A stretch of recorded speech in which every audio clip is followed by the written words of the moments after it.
Hello दोस्तों, स्वागत है आपका इस न्यू वीडियो में। आज की वीडियो में हम डिस्कस करेंगे गेट 2016 का क्वेश्चन ऑन सी प्रोग्रामिंग।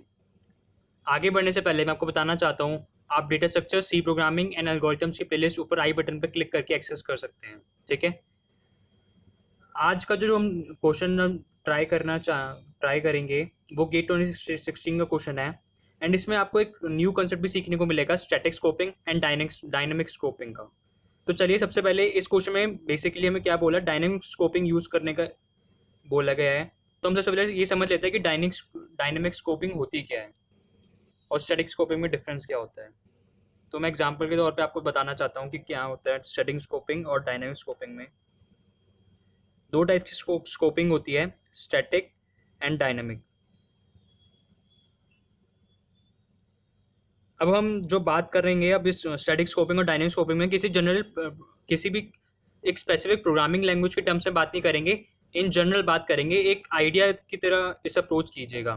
ऐसे मतलब specific to general programming language मत लीजिएगा। ठीक है, तो फॉर एग्जांपल अगर एक तीन फंक्शन है हमारे पास, ठीक है, फन वन, उसका ये कोड पूरा लिखा हुआ है। एंड इसी के अंदर हमने दो फंक्शन और बनाए हुए हैं, fun two. And for example अगर फन टू के अंदर एक और फंक्शन है फन थ्री। ये पूरा इनका डेफिनेशन है फंक्शन का। ठीक है, फंक्शन वन के अंदर फंक्शन टू भी फंक्शन की डेफिनेशन में दी हुई है, फंक्शन टू के अंदर में पूरे फंक्शन थ्री की डेफिनेशन दी हुई है। ठीक है, इन जनरल हम बात कर रहे हैं स्टैटिक स्कोपिंग की। ठीक है, तो फॉर एग्जांपल फंक्शन थ्री में अगर फॉर एग्जांपल तीन वेरिएबल्स में दो वेरिएबल का सम निकालना है। फॉर एग्जांपल अगर हम ऐसे करें ए इक्वल टू बी प्लस सी। ठीक है, जनरली हमें इतना ही करना है। ठीक है, तो स्टैटिक स्कोपिंग में क्या होता है, अब आप जब फंक्शन थ्री को अगर कॉल करेंगे, तो अब अगर फंक्शन थ्री को कॉल करेंगे तो अब इसमें देखेंगे ए का जो क्या कहते हैं डिक्लेरेशन है वो कहीं दिया नहीं हुआ है फंक्शन थ्री में। फंक्शन थ्री में डिक्लेरेशन नहीं दिया, तो वो उसके ऊपर वाला जो ब्लॉक है, फंक्शन टू का ब्लॉक है, उसमें आके चेक करेगा। अगर फंक्शन टू के ब्लॉक में भी ए का डेफिनेशन नहीं मिला उसे, तो वो देन फंक्शन वन के ब्लॉक में आके चेक करेगा। ठीक है, तो ऐसे लेवल बाय लेवल स्कोपिंग इसमें होती है स्टैटिक स्कोपिंग में। ठीक है, फंक्शन थ्री में अगर उसे ए की डेफिनेशन नहीं मिली तो फंक्शन टू में आके चेक करेगा इस स्कोप के अंदर। अगर फंक्शन टू में भी उसे डेफिनेशन नहीं मिली ए की, तो फंक्शन वन में आके चेक करेगा। ठीक है, स्टैटिक स्कोपिंग को एक और वर्ड भी कहते हैं लेक्सिकल स्कोपिंग। ठीक है, अब नाउ फॉर एग्जांपल अगर हम डायनेमिक स्कोपिंग का एक एग्जांपल देखें, डायनेमिक स्कोपिंग में कैसे होता है। फॉर एग्जांपल तीन फंक्शन ही है हमारे पास, फन वन, इसकी कुछ बॉडी है, तीनों अलग अलग हैं। फॉर एग्जांपल फन टू, इसकी भी कुछ बॉडी है, एंड ऐसे ही फन थ्री। ठीक है, अब मेन से अगर मैं कॉलिंग लगाऊं, सिंपली अगर ए इक्वल टू बी प्लस सी यहाँ पे करना हो मुझे फंक्शन थ्री में, एंड मेन से अगर कॉलिंग लगाऊं, मैं सिंपली सूडो कोड लिख रहा हूँ, जनरल किसी प्रोग्रामिंग लैंग्वेज का नहीं लिख रहा। तो अगर मेन से मैं कॉल लगाऊं फन वन को पहले, फॉर एग्जांपल हाँ फन वन को लगाया, देन फन थ्री को लगाया, देन फन टू को लगाया। ठीक है, तो ये कॉलिंग का सीक्वेंस है। ठीक है, पहले मेन फंक्शन कॉल होता है सबसे पहले, देन फिर फंक्शन वन कॉल होगा, फंक्शन थ्री कॉल होगा, फंक्शन टू कॉल होगा।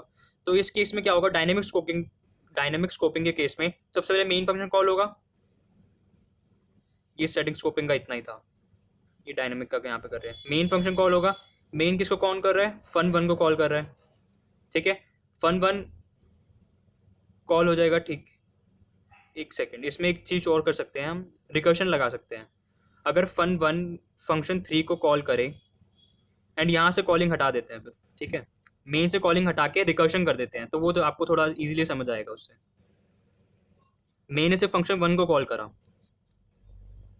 मेन ने सिर्फ फंक्शन वन को कॉल करा, and function one further function three को कॉल कर रहे हैं। ठीक है, एंड फंक्शन, हाँ ठीक है, फंक्शन थ्री को कॉल कर रहे हैं। ठीक है, फंक्शन, ठीक है, तो अगर अब इसमें देखिए तीन फंक्शन है हमारे पास, fun one, fun two, fun three. ठीक है, फन थ्री में कोड, फन थ्री का मैं code A equal to B plus C लिखा है स्टेटमेंट। ठीक है, तो मेन ने सबसे पहले किसको कॉल करा, फंक्शन वन को कॉल करा सिंपली। ठीक है, फंक्शन वन को कॉल करा, तो फंक्शन वन के अंदर एक और कॉल है फंक्शन थ्री की, तो ये फंक्शन वन फिर से फंक्शन थ्री को पहले कॉल करेगा। ठीक है, अब फंक्शन थ्री में अगर हम आएंगे तो चेक करेंगे, यहाँ पे लिखा है A equal to B plus सी, पर ए वेरिएबल यहाँ पे अगर डिक्लेयर नहीं है, फंक्शन थ्री में अगर डिक्लेयर नहीं है, मैं मान के चल रहा हूँ, अगर फंक्शन थ्री में ए की डेफिनेशन नहीं दी हुई, तो हम फंक्शन किस पे चेक करेंगे कि ए वेरिएबल को किस में सर्च करेंगे, ए वेरिएबल को फिर जिस फंक्शन से कॉल लगी थी उसमें सर्च करेंगे। तो हम डायरेक्टली फंक्शन वन पे चेक करेंगे अब।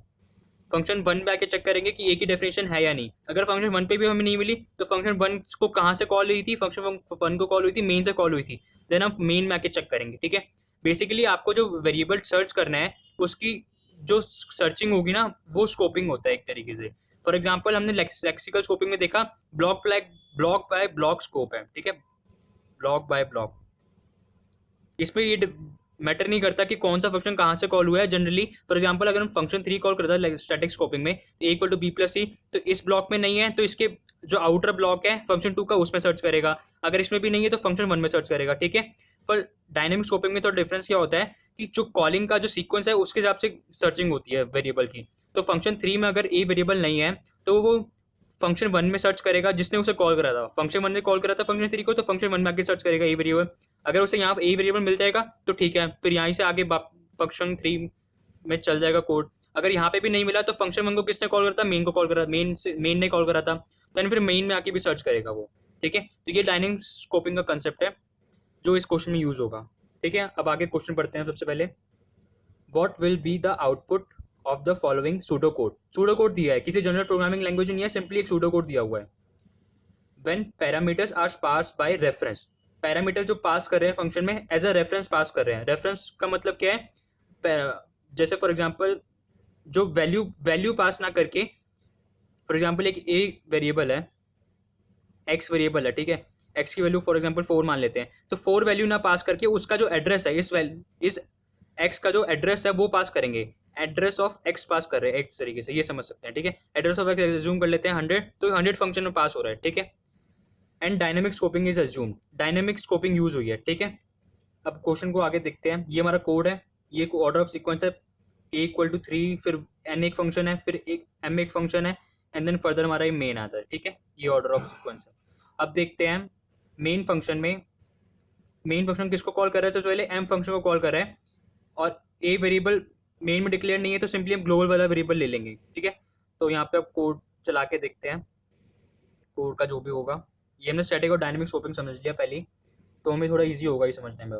ठीक है, अब ए ग्लोबल वेरिएबल है, ठीक है, सब फंक्शन के बाहर डिक्लेयर है तो ये ग्लोबल वेरिएबल हो गया ए, जिसकी वैल्यू 3 है। ठीक है, एम में क्या पास होगा, इसका एड्रेस पास होगा, इसका एड्रेस फॉर एग्जांपल हम मैक्सिमम कर लेते हैं 200 है।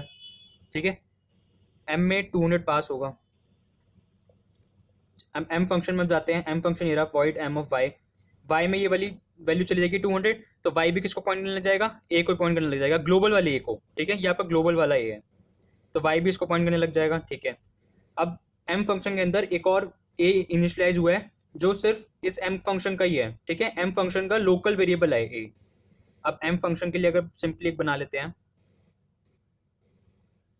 एम फंक्शन के लिए एक वेरिएबल बना ए नाम का ही, ये एक वाला ग्लोबल है, पर ये वाला जो इसका ये बनेगा, ये A variable equal to 1, A equal to 1 हो रहा है, ये आपकी लोकल इनिशियलाइजेशन हो रही है जो इस फंक्शन तक ही सीमित रहेगा। ठीक है, तो ए की वैल्यू कितनी है 1 अभी। ठीक है, फिर क्या कर रहा है, A equal to Y minus A, Y में कितनी वैल्यू है 3, वाई किसको पॉइंट कर रहा है, ग्लोबल वाले ए को, वाई में कितनी है 3, ए में कितना है 1, तो ए में ये जो चेंजेस होंगे ये लोकल वाले में चेंजेस होंगे। ठीक है, A equal to Y minus A, Y कितना है 3, ए कितना है 1, 3 माइनस 1, ए इक्वल टू कितना हो गया 2 आपका, तो सिंपली 1 की जगह आपने क्या रख दिया, 2 हो गया।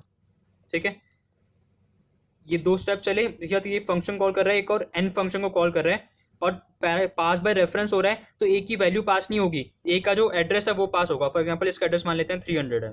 ठीक है, तो ये 300 वैल्यू पास होगी। अब एक और फंक्शन कॉल हुई है एन ऑफ ए पे, एन ऑफ ए के, ए का एड्रेस क्या है 300, तो एक फंक्शन कॉल पास होगी एन ऑफ 300 पे। ठीक है, इसका भी अलग से पूरा बना लेते हैं। और 300 ये किस में जा रहा है, एन फंक्शन में एक्स के अंदर जा रहा है, तो सिंपली एक्स भी किसको पॉइंट करने लग जाएगा, एक्स भी इस वाले वेरिएबल को पॉइंट करने लग जाएगा। ठीक है, एक्स में क्या पास हुआ था 300, 300 पे कौन सा वेरिएबल है, ए वाला, ये जिस पे वैल्यू 2 है, ये भी अब इसको पॉइंट करने लग जाएगा। ठीक है, अब क्या हो रहा है नेक्स्ट स्टेप में, X equal to X into A, X की वैल्यू जितनी भी है उसको चेंज किससे करें, एक्स इंटू ए से। ठीक है, ये जो x की वैल्यू चेंज होगी वो इस वाले ब्लॉक में चेंज होगी क्योंकि x इसको पॉइंट कर रहा है। अब इसमें x की वैल्यू क्या है, अभी x की वैल्यू कितनी है 2।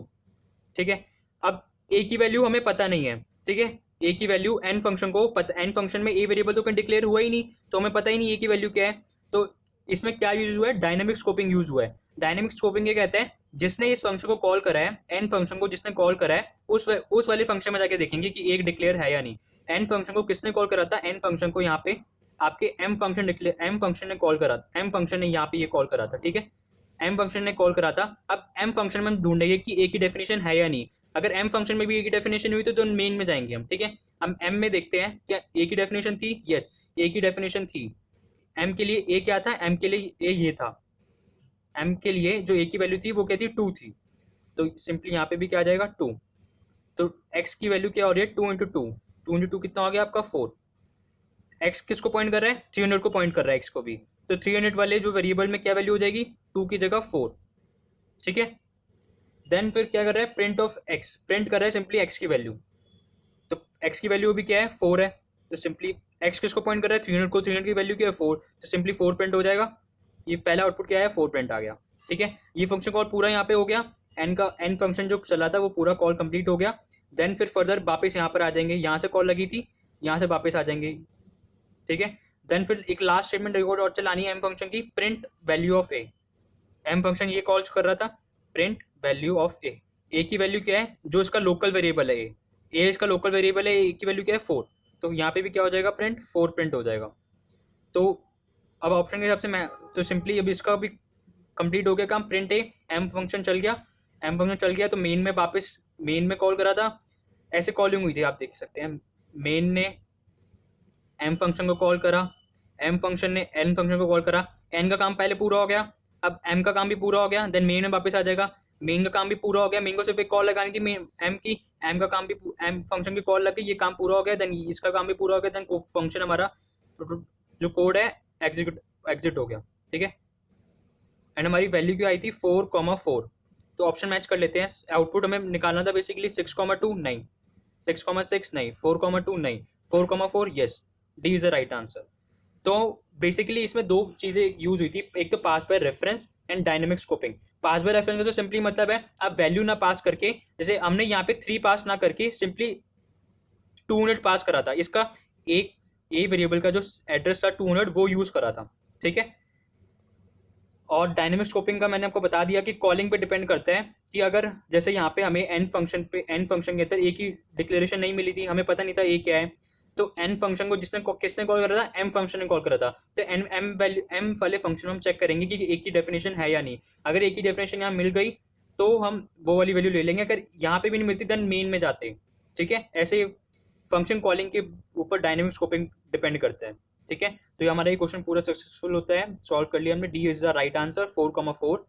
आप एक चीज और कर सकते हैं, इसमें आपको स्टैटिक डायनेमिक स्कोपिंग यूज करके बोला था, आप चाहे तो स्टैटिक स्कोपिंग यूज करके भी क्या कहते हैं कोड रन कर सकते हैं। मैं कमेंट में आपको आंसर बता दूंगा अगर स्टैटिक स्कोपिंग के साथ भी इसे रन करेंगे तो, ठीक है। ये आपके लिए होमवर्क क्वेश्चन हो जाएगा। तो आज का ये हमारा पूरा क्वेश्चन होता है सॉल्व। अगर आपको वीडियो पसंद है तो प्लीज़ वीडियो को लाइक कीजिए एंड चैनल को सब्सक्राइब कीजिए फॉर फर्दर वीडियोस, ठीक है। Thank you.